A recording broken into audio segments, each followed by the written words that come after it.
Good morning and welcome to MyAdvice and CareCru's partner webinar.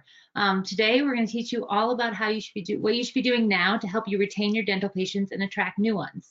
My name's Rachel Lemieux and I'm the marketing director for MyAdvice, and I'll be moderating today's session. You'll hear me in and out throughout. Some housekeeping tips before we jump in. We're going to wait till the end and answer all questions then, but please feel free to submit questions in the chat or question sections. I'll keep a close eye on those and we'll get to as many as we can. And if not, we will answer them at the end afterwards. We'll send out emails and responses, okay? Today's session is being recorded and the recording will be sent to you early next week. Both MyAdvice and CareCru will be extending a special offer for those attending today, so stick around till the end to hear about it. Today's speakers have many years of experience in dental marketing and dental practice growth. First, from CareCru. Karima Bapu Mohammed, CareCru's Senior Director of Education, is a graduate of 2 faculties at the University of Alberta, Faculty of Medicine and Dentistry and School of Business. Aside from her clinical practice in implant hygiene, Karima has over 2 decades of experience supporting dental practice growth. Driven by results-based outcomes, her patient-centered care approach delivers solutions that motivate dental teams to truly optimize their dental practice success. One of Karima's noteworthy achievements on an international scale is spearheading the first dental hygiene program in Southeast Asia, of which she is the founding program director. And as the strategic manager of education for CareCru, Kelly Johnson is an accomplished dental educator focused on helping practices all over North America optimize their performance.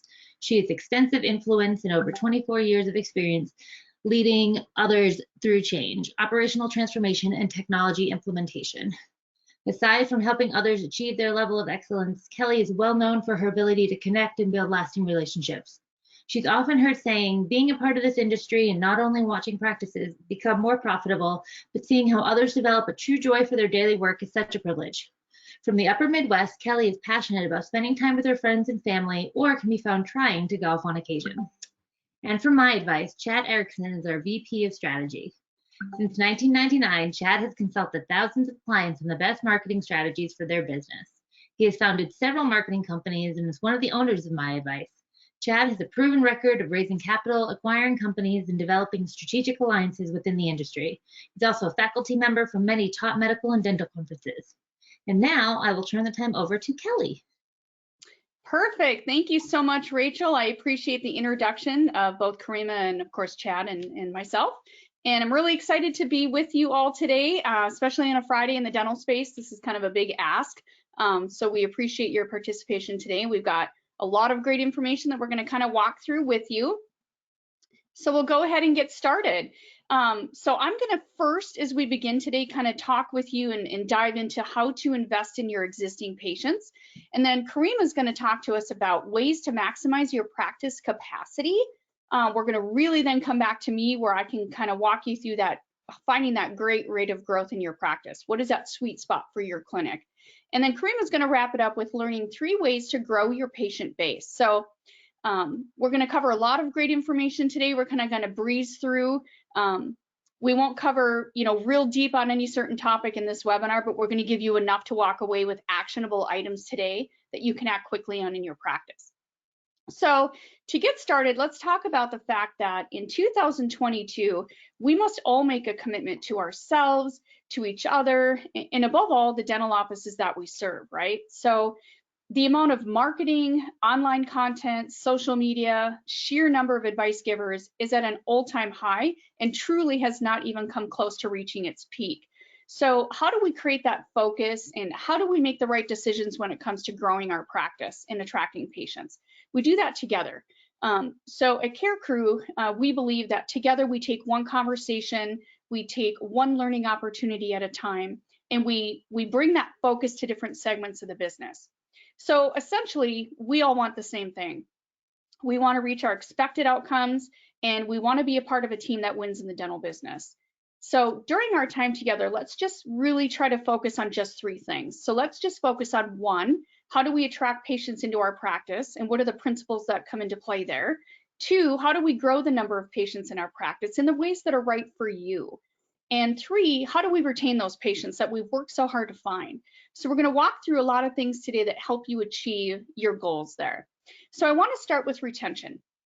So patient retention is clearly one of the biggest challenges that dental practices face. And in fact, 4 out of 10 patients drop out after their second visit, and the missed appointment rate is a staggering 28%. Yet improving retention can actually have a really big impact on revenue, among other things. So according to a study that Kareem and I looked at done by the Harvard Business Review, increasing customer retention by even just 5% of your patient base can increase your revenue by about 19%, which is a really big number when you look at the operation of a dental clinic, right? We know revenue is important, but what we want to focus on today is not to forget the obligation we have to create a happy patient, to create an invested patient. And for them to invest in you, you have to invest in them, which is why we're going to walk through patient retention to start out this morning. So why do patients leave? Why is that 28% of patients maybe having their first visit and not coming back? It's because the element of patient investment is missing as an element in most practices today. So I've worked with many practices who simply grow their patient base just by including their entire team in the care journey. We're going to focus on that today as we proceed through both what I'm going to share with you as well as what Kareem is going to dive into as well. So get your patients to desire that dental visit. Get them to want to get in their car and come to the dentist. And they don't have to be excited about it, but they need to want to desire to come to the dentist. And you achieve that through great communication, including your whole team in the journey, like I said, following through with your patients, following up with your patients, and really just making sure that you understand what they're looking for. So on that note, I'd like to get a little bit of engagement from you this morning. And both Kareem and I are going to have a couple points today where, well, I guess I should say afternoon for those on the East Coast, but we're going to have a couple points where we want to take your poll or take your pulse on something. So Rachel, if you want to launch a poll for us at this time, that would be great. All right. So the first poll question, do your new patients often compliment you or your team on how much they love their first appointment? Yes, no, or unsure. So we're starting to see some responses come in. We'll give it just a few more seconds here. Yeah, this is a great question. Thank you, Rachel. And I'm glad we're asking this. So definitely you guys fill in what you really feel is your truth for your practice, because we're going to talk about patient reviews a little bit later in the session today, but understanding what your patients think is really important. There you go. Perfect. So this doesn't surprise me. So you're probably getting a lot of compliments. You're maybe not sure on the other piece, and then some just don't say anything. And you're going to have a good percentage of your patient base that just don't share with you how they're feeling. Some will overshare with you how they're feeling, and there's that balance, right? So just wanted to take your quick thought on that. So thanks again, Rachel, for popping that up. I appreciate that. All right. Okay, so let's continue to talk about the patient investment, right? So we definitely want to create that friendly onboarding experience. And Kareem and I have plans to dive deeper into that aspect in future webinars that we will be hosting. But for now, let's just think of recall and onboarding from the patient aspect, or from the aspect of, we all can agree that awareness around your pre-schedule percentages, which is one of the metrics that we track at CareCru, is really important to not only your patients understanding your quality of care, but just understanding what is your process to bring them in as a patient to begin with. Take that extra time to understand their preferences, right? And what I mean by that specifically is get their communication preferences. So I touched just a second ago on communicating well with your patients, including your team in the journey, following up and following through. And specifically, that's how we tie that together. You have the power in the practice to control that onboarding experience, which we know attracts patients, it grows patients, and it retains them. And you can build out their chart and their first appointment, but you can also build out every other aspect of that first visit as well and really die into that patient engagement. So caring for patients using a combination of clinical skill and empathy and making your patients feel valued and all these things that we've all heard about on other webinars likely, but really actually putting those into play and understanding what you need to do to put those into play. And then you become empowered. And that's where things really get interesting. And you can measure how you're doing through the reviews. You can improve and promote your practice. And that's what in turn grows your patient base. That's what moves that needle. So whether or not your practice has mastered the ability to deliver that great patient experience, or perhaps you feel like your practice is at a point where they're still improving upon that, kind of as you go along right now. But continue to make an effort to measure that quality, because the patients are looking to you and kind of expecting that certain service level from you as well. Up to 97%, it's probably 95 to 97% of patients will look you up online and try to get a feel for who and what you are before they will come to your practice as a patient, right? So set a goal for yourself, set a goal for all your team members, for your doctor owner, to say, how do we educate our patients? How do we assess the level of engagement we have with them and them with us? And then add appropriate bench strength so that you have not only the clinical skill set, but I'll even tie an administrative or business team skill set to that as well, because it takes the whole team to run the technology in the practice, to implement new processes, and to keep those patients coming back. So when we talk about practice software in the patient engagement space, there's really no shortage. So we've all heard of RevenueWell, Yappy, Modento, Weave, the list goes on, right? So my recommendation to you when considering that patient engagement software, which we know attracts patients, is find a platform that truly is going to stand with you and stand behind you as you interact with your patients. And find a team that can innovate with you too, that draws to you instead of you drawing to them. And that'll make a real big difference in being able to grow your practice. So I wanted to throw in a little bit of humor here, because I think as we talk about growing, attracting, and retaining patients, as we focus on the new patients, I think this image on the left kind of accurately demonstrates how they're feeling. So some patients don't know what to do when they come to your practice. They don't know what your rules, they don't know what the rules of engagement are in your practice. So I like this guy on the left because I think he thinks he's getting a massage instead of going to the dentist. So I like to always say when I'm coaching practices, please don't forget that your patients don't work at your practice. They don't know your jargon and your terminology and your processes and your protocols. They don't know. So keep that in mind as you interact with your patients, and that will be an attraction mechanism in and of itself. Then I like the young gal on the left here, because this is another thing I see patients do, is they get easily overwhelmed and they take things to the extreme, right? So in the girl on the right, the dentist says, hey, you have a cavity, and she thinks she can address that by using the whole tube of toothpaste on her toothbrush, right? And we know that that's not how it works. So just a little dental humor to kind of segue, but definitely truth as we look at our new patients. So because your patients are busy, the care they receive needs to be simple to initiate, it needs to be simple to navigate, and simple to access. And modernizing your patient's experience through technology is a great way to, simply achieve that in your practice. Let your patients know that you stand by their side, and develop your processes and your technology choices around that. And I cannot address enough, I know it mentions it on the slide here, but train your team members, give them the tools to be successful in whatever software you're using in your practice and whatever protocols you develop. Because as you can see on the right, it's a staggering statistic. Almost 60% will say, I'm going to pick my dentist based off online presence, online reputation. Kareem is going to touch on online scheduling, one of our great features at CareCru. So that all ties into that number. So make sure that you feel confident there where you're at in your practice. As we mentioned, accessibility, it's a big thing, and I've mentioned it 4 times now. It is big because it's how you attract patients and it's how you keep them. And it's what helps patients invest back in you and communicate with you and help you follow through. So you can see here that 61% of patients say they would choose a practice based off convenience and accessibility alone, which is why I'm kind of continuing to mention that. So you can see here on the slide, it's giving an example of maybe some patients like to be texted, maybe some like to be emailed. It just depends, but find out what their preferences are, because that is a growth mechanism as well. Automated patient outreach technologies don't just make access to care simpler and for the patient, but it makes it simpler for your practice, for your team.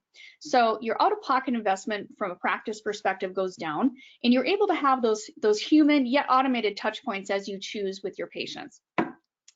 Again, staggering statistic on the right shows 57% of patients expect, and I love the word expect, they expect the dentist to send those automated text reminders online scheduling options. Like I said, Karima will touch on that a little bit more.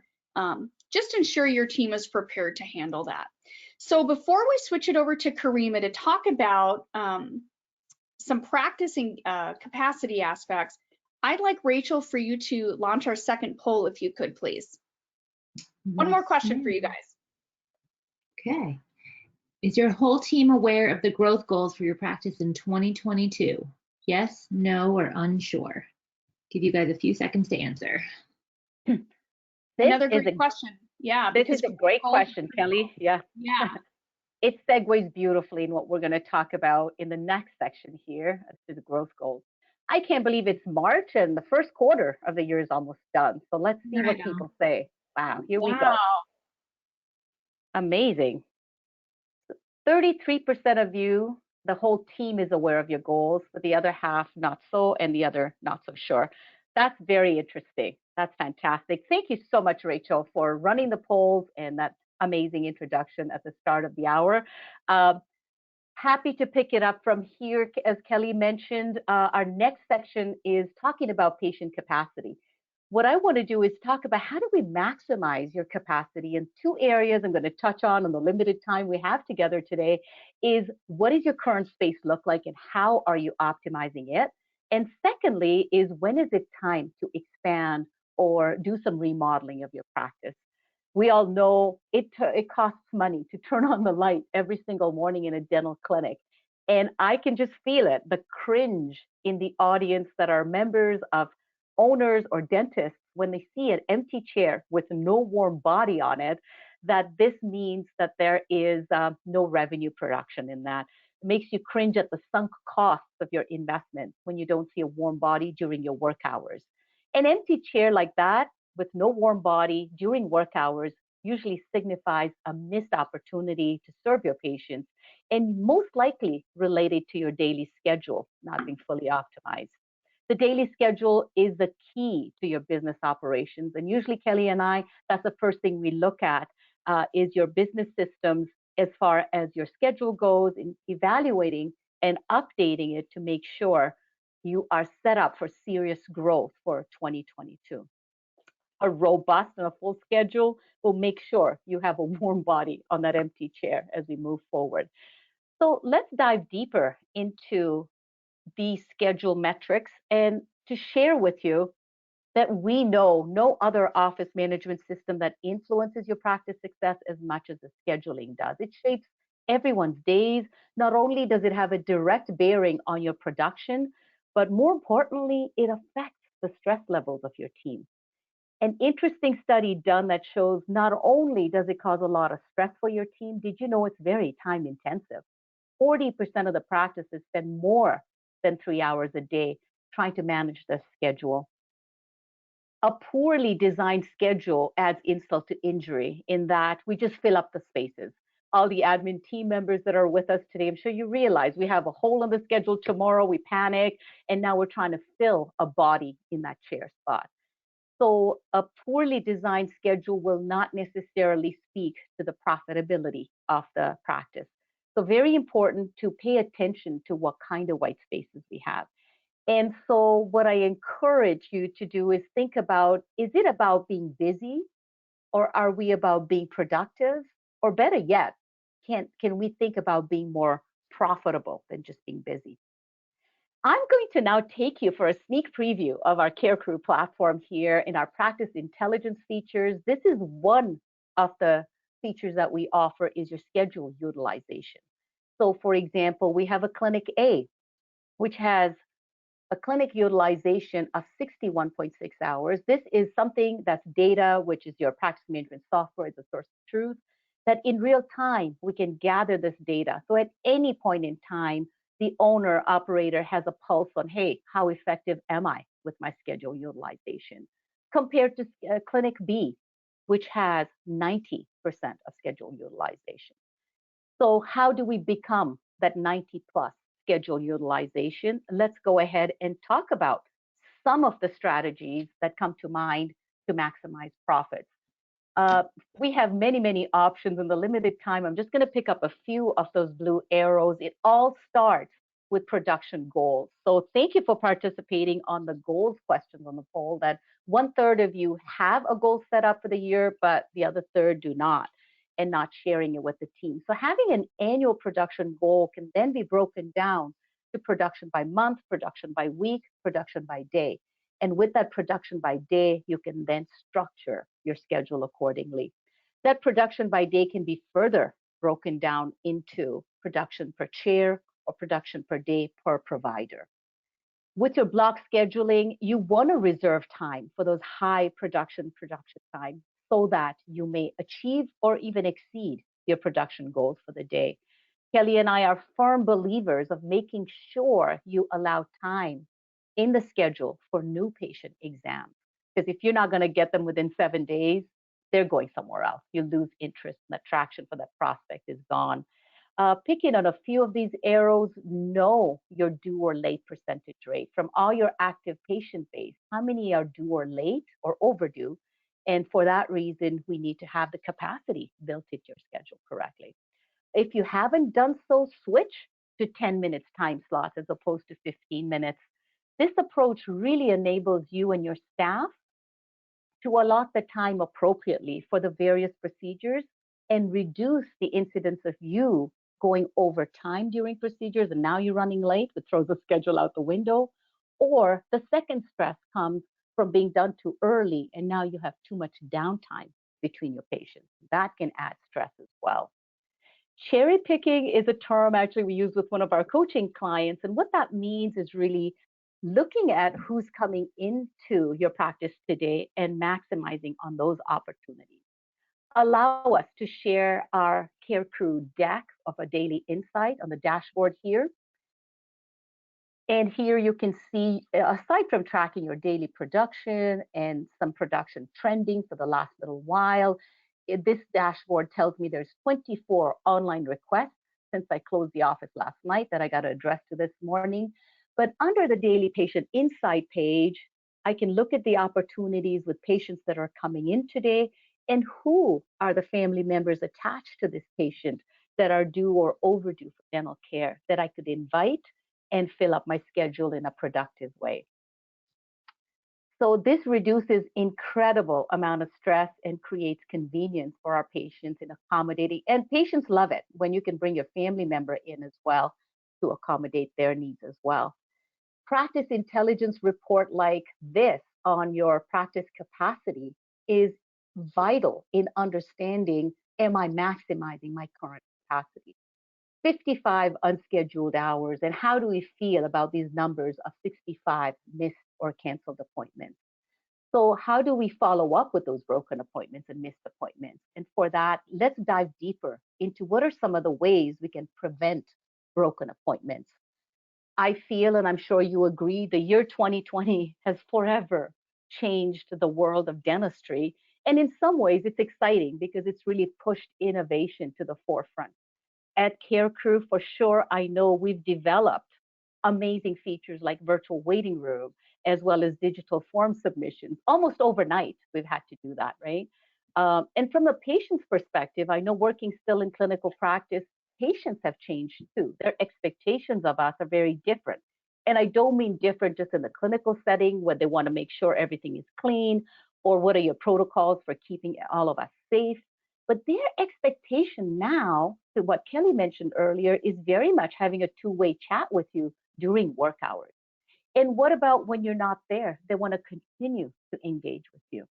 So having an online request button widget on your website where they can not only request an appointment for a new patient exam, for example, or a hygiene appointment, but patients want to be in control of their own destiny and can volunteer to go on a wait list. A robust wait list is an amazing helper for admin team members because now when you have an opening in your schedule, the admin team members through our platform has the ability to send mass text messages to all the patients that are on the wait list for that time, for that appointment procedure. And of course, the first patient that responds gets the time slot. So in this way, we create engagement. And if patients are engaging with you at this level, you're making it effortless and convenient, they're more likely to show up and not miss and cancel on you. Another study I was talking about earlier today was that 50% of your patients today will leave a practice. They're literally up and gone. Why? Because of a poor digital experience. So how are we inconveniencing our patients? And there was one other study Kelly and I were looking at where 77% of the patients prefer a doctor that offers online scheduling. So with that, how can we create that effortless experience with the online? And now I want to talk about how do we fill some open units. So I have a whole bunch of strategy boxes here. We're just going to share a couple. Kelly alluded earlier to their method of contact. What do the patients prefer? Is it SMS? Is it email? And have it updated. Your daily insight page and Donna, our incredible automation engine, will prompt you and remind you on your insight page to, hey, update the SMS message or update your email address. However, it becomes really important then to talk about how are we reminding patients so that they don't cancel and no show on us. One way we do at CareCru is we can actually customize not only the frequency of the reminders, so 14 days, 7 days, 2 hours, 1 hour, but we can actually control the content. Was it a friendly message or a confirmable message? And more importantly, we can add the link for the digital form submission as well. So this patient experience, the patient engagement has really become the true story of where we need to go in order to prosper and reach new heights in 2022. There was an interesting study done on customer service experience, and it says why? Why do people leave an enterprise and never come back? You can see some of the reasons are beyond our control, like they pass on or they move away. However, 68% of the people feel they won't come back to your practice because they feel the people they dealt with were indifferent to their needs. You didn't get them. You didn't understand what they're talking about, and you didn't connect with them. So where it comes down to is that emotional engagement of the patient. I love this Maya Angelou quote, which says, people will forget what you said, what you did may not be as critical as that feeling you created. How did you make them feel? And that is the lasting impression that they leave with and go away with.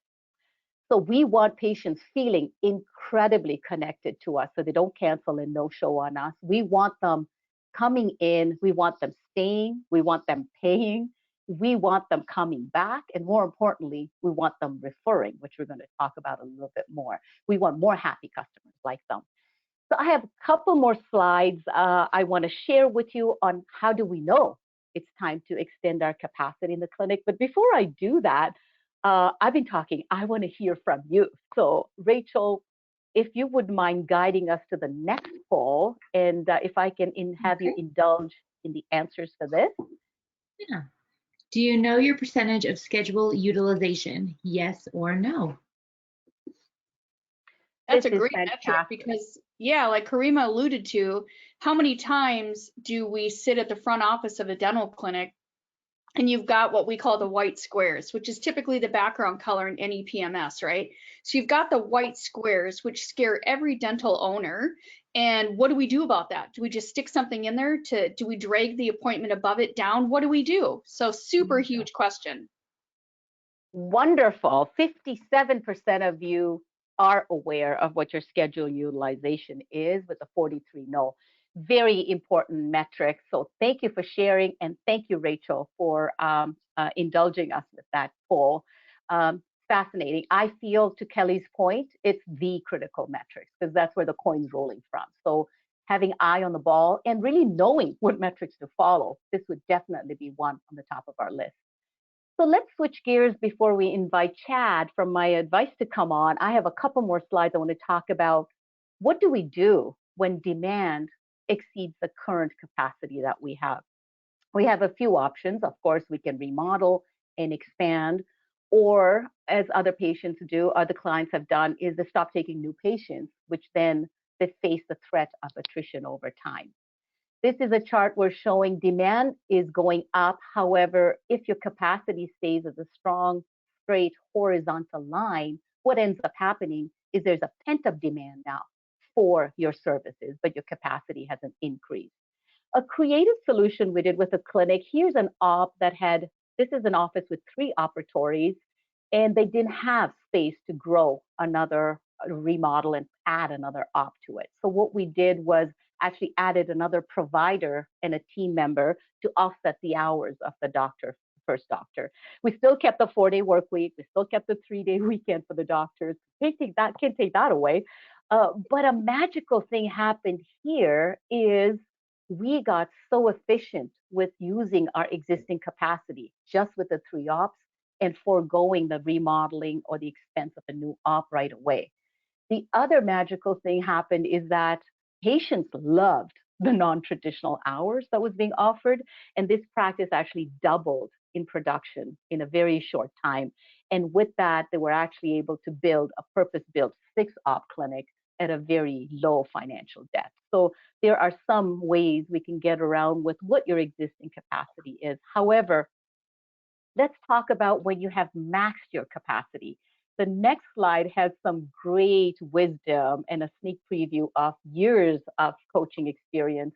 And here's a few of the telltale signs that we can share with you. After you've extended your hours of operation and you're still feeling that there's nowhere to put people in the schedule, you know you've maxed out. A good telltale sign is if you're working through lunch or into your whole lunch hour and now your next patient is here already. That can't be a good feeling at all. Your new patients, if they're waiting more than 7 days, as Kelly and I mentioned earlier, you're missing the boat and missing a big opportunity in the lifetime value of that new patient that could enter. And this was an implant doctor who's introduced intravenous conscious sedation in the practice, then of course needed a space or a recovery room, which actually doubled up beautifully for a whitening or a quick check or emergency patient. So that's really critical, making sure we get those emergency patients in.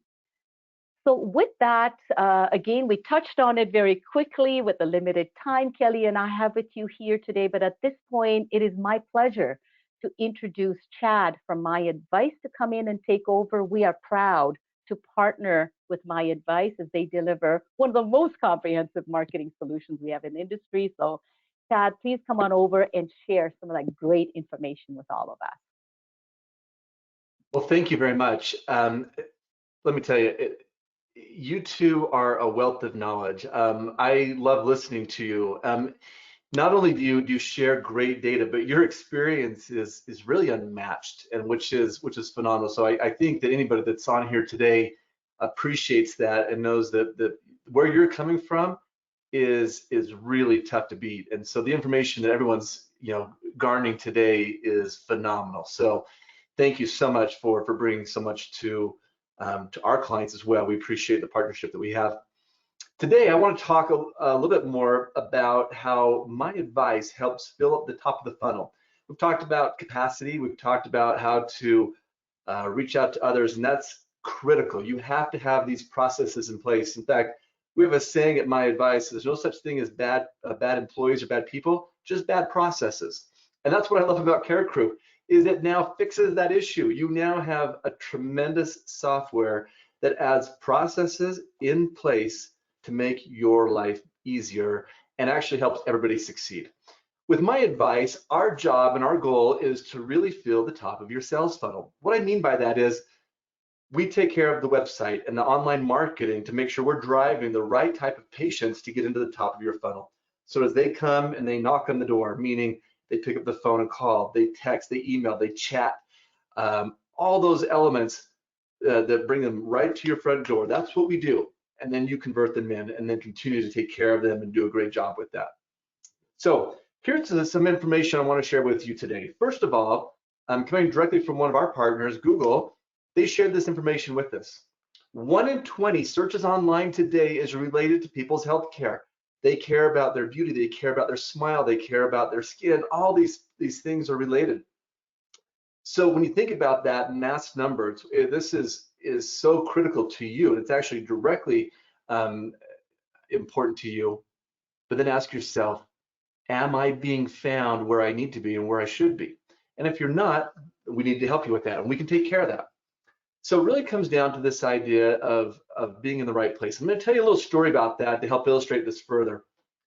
A couple of years ago, as a family, we had an opportunity to go to Cooperstown, New York. Cooperstown is the birthplace of baseball. It's where the Hall of Fame is located, and they host a major tournament every summer for youth young men and young women to come and play baseball.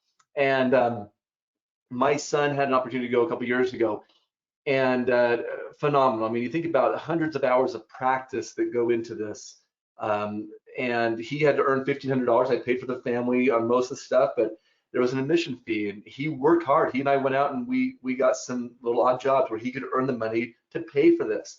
On top of that, like 80 games a year. So a lot of effort goes into this, and they had a great team and a great group. Well, we got to Cooperstown, right? And you're wanting to perform at your very best. We're in the first game. Our team is leading 6-2 in this first game. My son, Crew, he's out in center field, and there's a runner on first base. The next batter hits a great shot between the first and second baseman. And Crew's job is to back that up. He should have run over. Well, he didn't. And the ball got all the way through out to the fence. So the runners advanced all the way to second and third base. They shouldn't have gotten that far. Well, our coach is now yelling at Crew. He's really on him because of that mental mistake of not being in the right spot, and not backing up and being where he should have been. So our team didn't have any chance to be successful because he wasn't doing what he's supposed to. And the coach just kind of let him have it. Well, the next play, this kid hits a deep fly ball to Crew, and Crew is coming up. He's got a strong arm. He's going to catch the ball and throw the guy out at home after the kid tags. Well, Crew's got his glove up and makes an error. He drops the ball, which never happens. And you could tell he was flustered from that first play, right? Well, the coach doesn't say a word at this point. The run scores, but it didn't really matter. We wanted to win the game, but that's not the important part here, okay? End of the game, the coach, in a one-on-one moment, pulled Crew aside. And I happened to be within earshot to just hear what was being said. And he said, Crew, he said, why did I yell at you and get on your case on that first play? Crew said, well, I didn't hustle, didn't get where I was supposed to be. He's like, that's right. He's like, you were not in a position to be successful. You weren't in the right place. So the next play, errors happen. You were in the right place. You just were flustered with the other one. We just need to get beyond that. No big deal, right? Errors are going to happen, but you're doing your best. I knew exactly what's going to happen. I've seen you make that throw dozens of times and gun kids out at home plate. He's like, let's be in the right place. So great lesson learned. And for all of us, it's a great lesson. Are we in the right position to succeed? Do we have the right software in our practice, like CareCru, to make our life easier, to help us be as successful as we can be? Or are we still kind of grinding? Based on some of the numbers and poll questions that were answered, it's fair to say that not all of you are. And that's good to be honest, right? We can't get better if we're not honest. And so that's okay. Well, I want to share with you through 20 plus years of experience, what it's going to take for you to be successful online with your marketing today. But it comes down to this, I like a little humor as well. And Kelly, I love your jokes, but great little segue here, being in the right position. The best place to hide a dead body is on page 2 of Google. So very, very appropriate, right? So how to be successful? Well, we have analyzed data over and over again for years, and certainly things change. There's thousands of changes that Google makes to their algorithm every single year, but we have found some very strong consistencies. And the things I'm going to share with you today have been foundational and important, and the order of them is important. And they've been this way for several years, and we don't see them changing anytime soon either. We're constantly looking at what the next thing is. But from a client acquisition perspective, this is what matters, and the order matters as well. The first step to being successful online, so if you're looking at, hey, I'm a new practice, or I've been in practice for a while, I need to redo some things, where do I spend my dollar first? It's here. It's with your website. So from a marketing perspective, you want to make sure you have a great website. We have all the data that backs up that shows that, yes, they're going to look at reviews. Yes, they're going to look at social media. Yes, they're going to hear from their friends on a referral basis. And the next thing they're going to do, if they haven't found you automatically online, they're going to go to your website.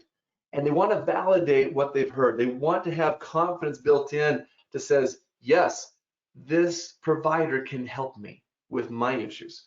And that's the message that your website needs to convey. It needs to sort of get that warm blanket around them where they feel like, I'm home.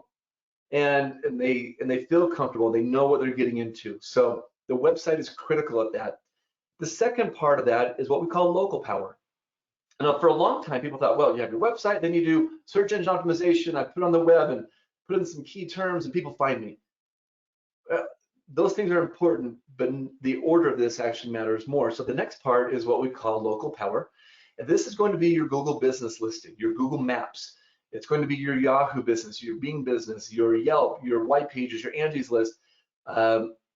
All these other directory sites are out there, Health Grades, Vitals, all these sites.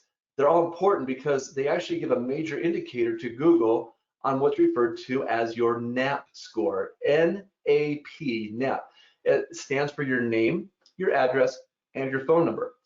And having these all be consistent is a critical indicator to how you're going to perform and search, and the searches are going to rank you online. So it's very foundational.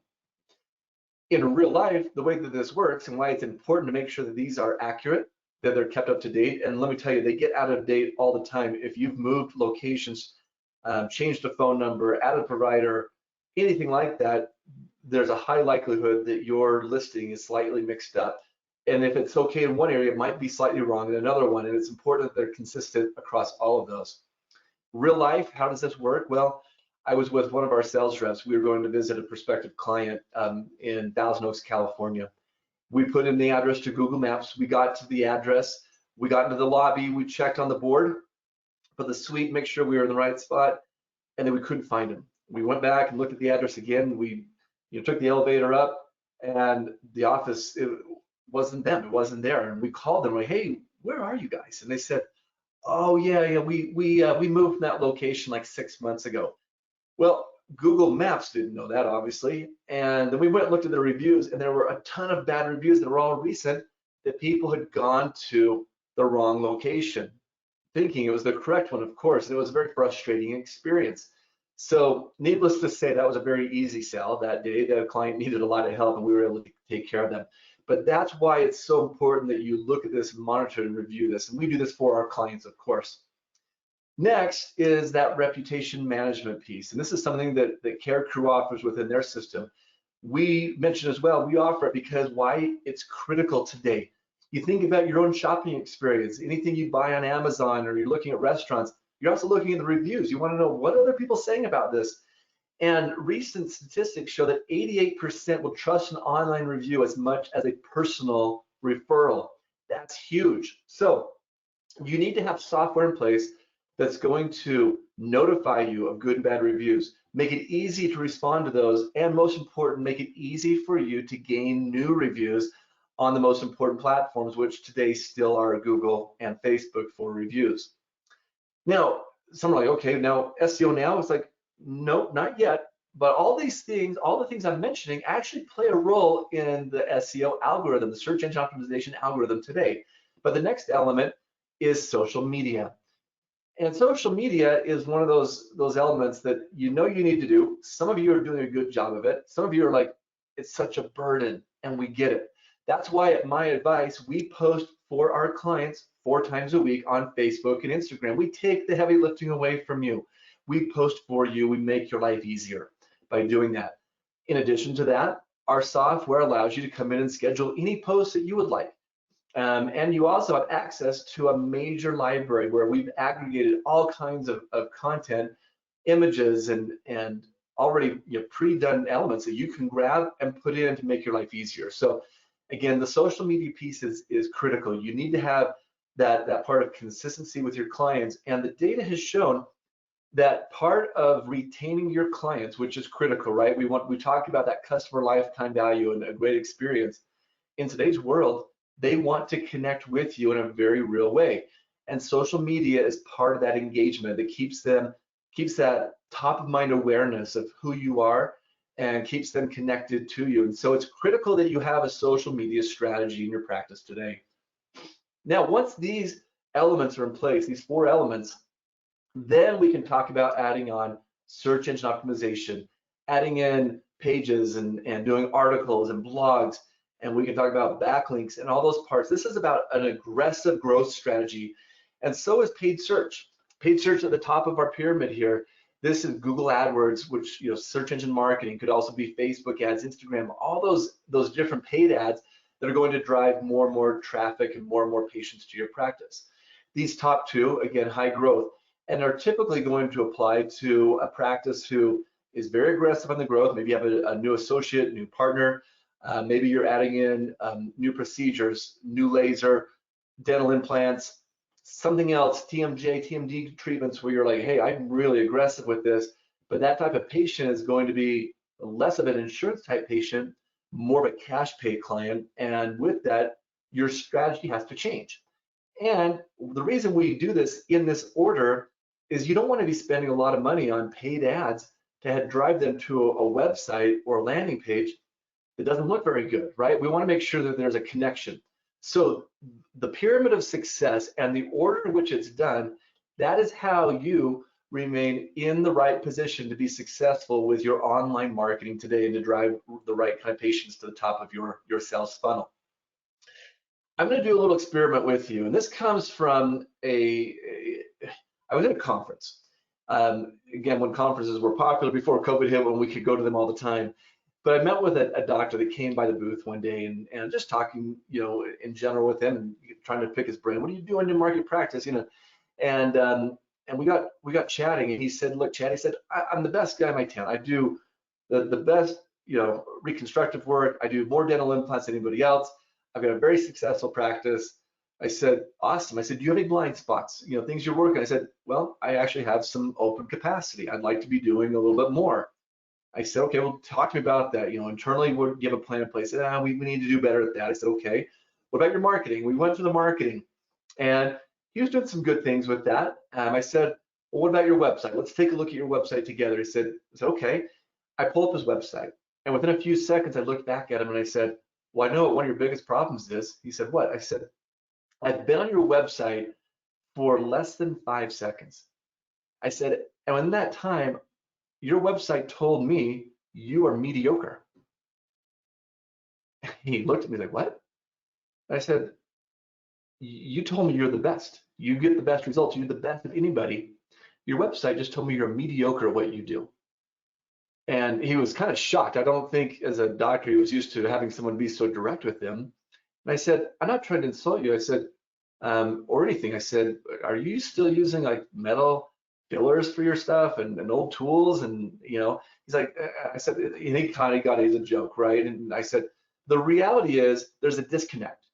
You're saying you're the best, but your website tells a different message, and that's not the right piece. I said, so you're not in the right position to succeed when there's a disconnect on who your brand is and who you say you are and who you feel like you are. And I believe that he is the best. And honestly, that didn't bother me. I'd rather have somebody say they're the best than, hey, I'm okay. Like those AT&T commercials, I'm okay. I get okay results. No, I want the best. But the website needs to match that. That says a lot about you.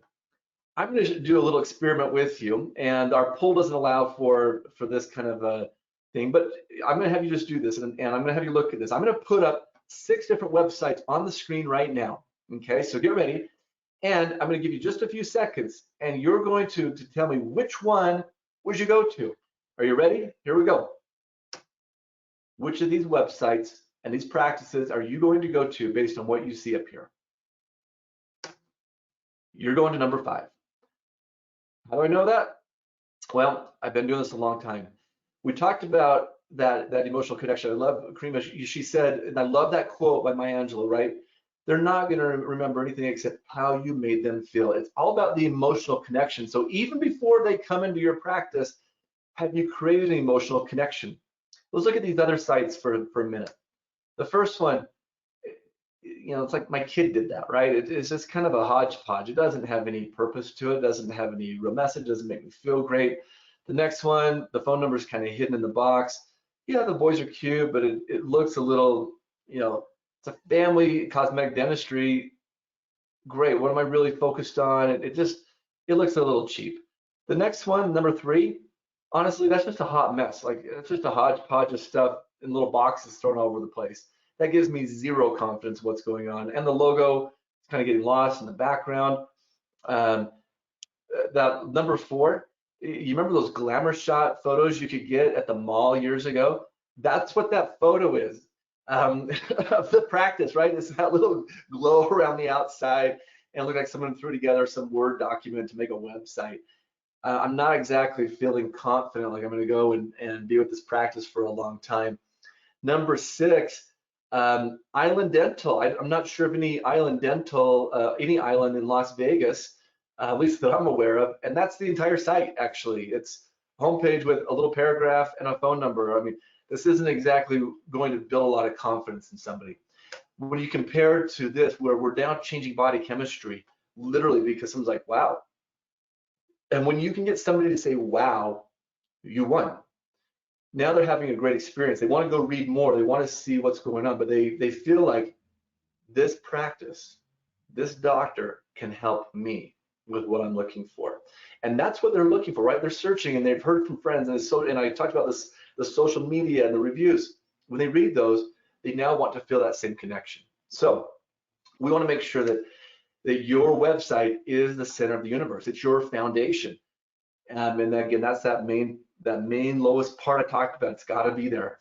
It has to have that modern feel. So my invitation to you today is go look at your website objectively, as though you're a patient coming in. Pull it up on your phone. Look at it on your desktop. You need to look at it on both, and then ask yourself, would I come see me if I was a new patient searching? And if the answer is yes, then kudos to you. If you're like, I'm not so sure, I see some of these other websites that look really good, let's talk. Again, we want to help you be successful and truly be in the right position to succeed. So let me give you a little example. I'm bring that story all the way around from my son crew, right? When we're in the right position to succeed. So same tournament. Later on, because a great coach that helped him get in the right position, this is what happens. Up to bat with the bases loaded. See you later. The ball is gone. We want to help you hit grand slams and be successful in your practice. That's done by being in the right position. So the pyramid of success, again, we want to help you with your website, your local power, either CareCru or us. We're going to help you make sure that your reputation management is perfect and in great shape. Social media, SEO, paid search. Those are the steps. That's how you're going to be in the right position to succeed today with your online marketing. Thank you very much. I'll turn the time back over to Kelly and Karima. Thank you very much. Yes, thank you so much, Chad. And I love the value of your pyramid of success. And as you stated, I mean, Kareem and I truly are bringing more years than I'd like to admit, but it's got to be almost 60 plus years of experience to all of you. And yeah, so I appreciate the time. So give me just a moment here and I will share my screen again.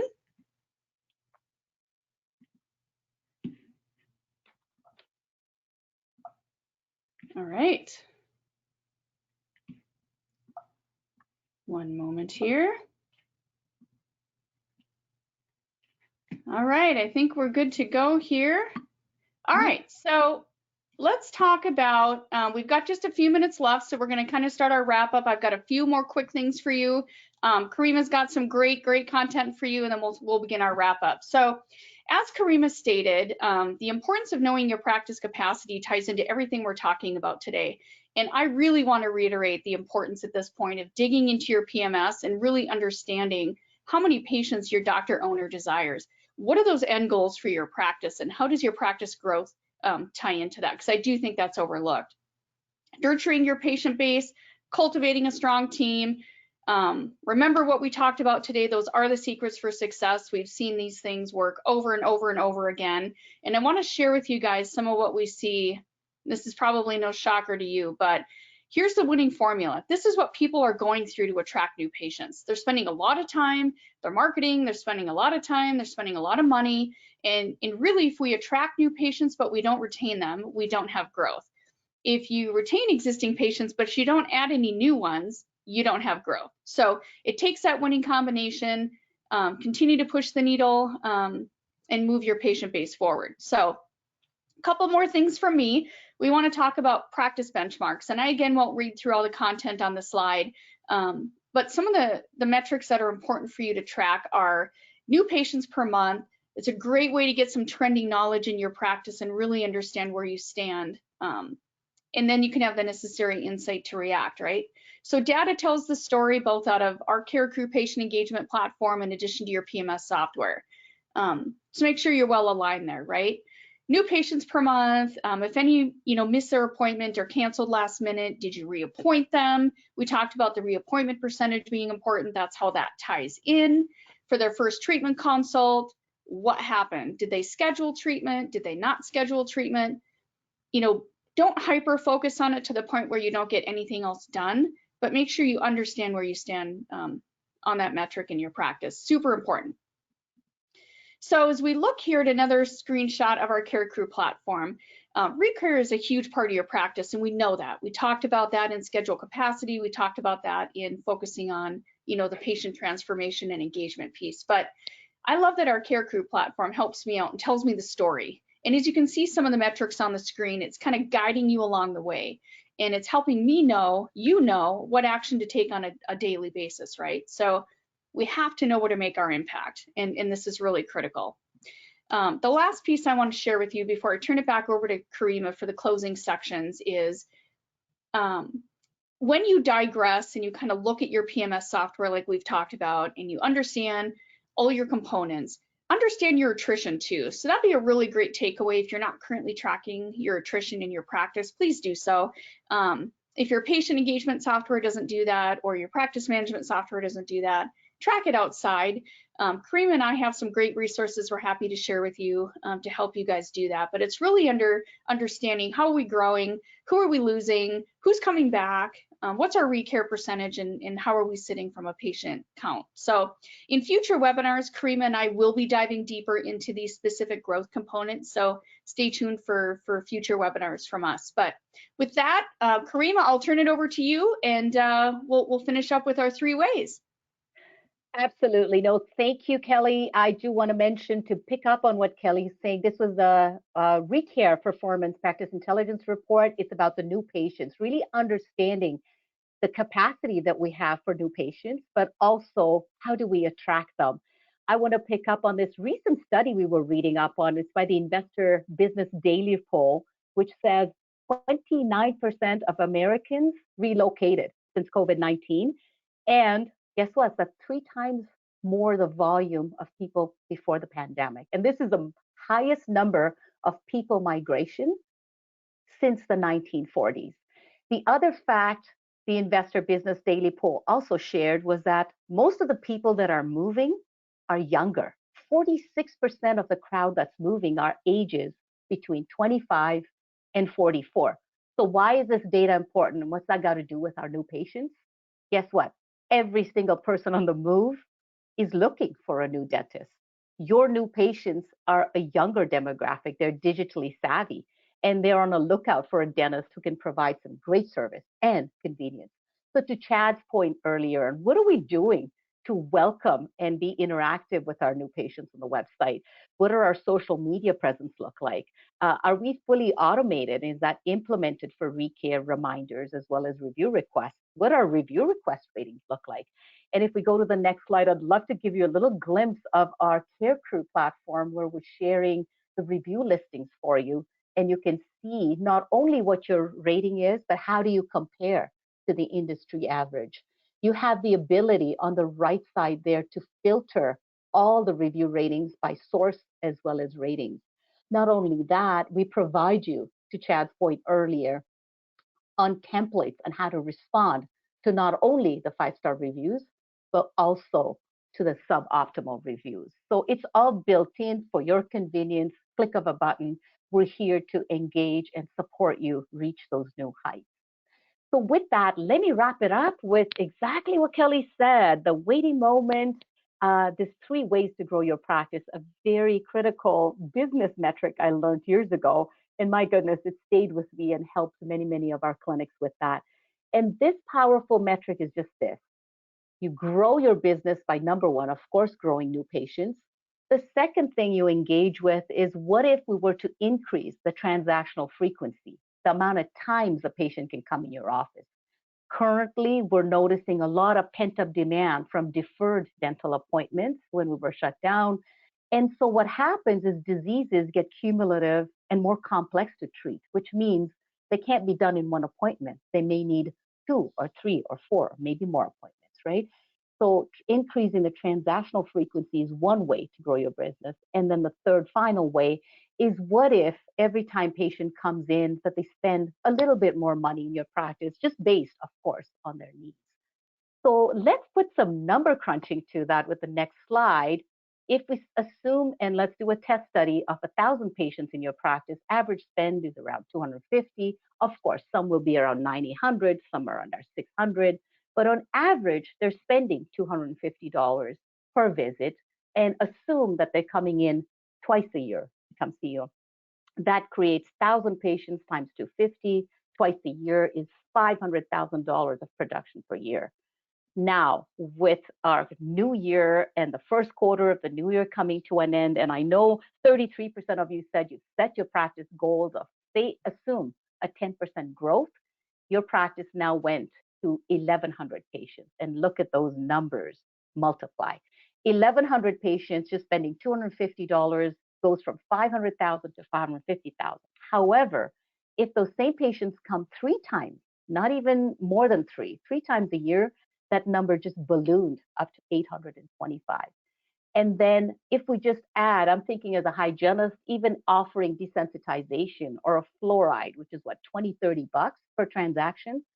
If I add that 250 to make it to 275, you now increased your production to 907,500, a big far cry from the 500,000. So the cumulative effects of this principle are not linear. They're most definitely exponential. And I want to end my presentation with an inspirational influencer as well as a management guru. Peter Drucker says, what are we measuring? Because unless you're measuring, you can't manage it.